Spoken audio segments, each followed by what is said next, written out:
12 বছরের মেয়ে আরশি বেগমকে হারিয়ে পাগল প্রায় বাবা আনিসুর রহমান। অন্যদিকে 7 বছরের ছেলে জিম্বাবুকে হারিয়ে দিশেহারা বাবা রতন মিয়া। পরিবারের শোক।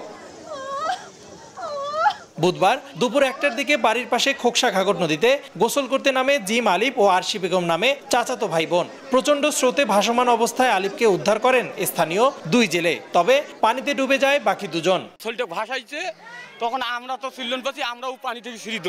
তবে যে আমরা 2 জন যে তখন 2 জনকে তুলে নিয়ে আসি। একটু পিচ্ছিল ছিল, ওখানে পড়ে গেছে। ওই বাচ্চাটাকে আরেকটা বাচ্চা তুলতে গেছে, ওই বাচ্চাটাও পড়ে গেছে। এখন ওদেরকে তুলতে যায় আরেকটা বাচ্চা তিনটা পড়ে গেছে। ফায়ার সার্ভিস আসে, 2 জনেরই একসাথে জড়াজড়ি হয়ে একসঙ্গে শুয়েছিল, কানির মধ্যেই ছিল।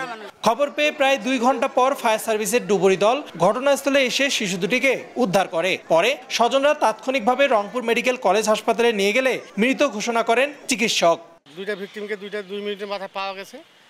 তারপর ওদের গার্জিয়ানে বা স্থানীয় প্রতিনিধি আসলো, ওদের হাতে বুঝাই দিয়ে আমরা ওখান থেকে এখানে আইছি আমরা 17টা 50 মিনিটে। এদিকে বিকেলে মিঠাপুকুরের ঘাগর নদীতে পানিতে গোসলে নেমে আরও 2 শিশুর মৃত্যু হয়েছে।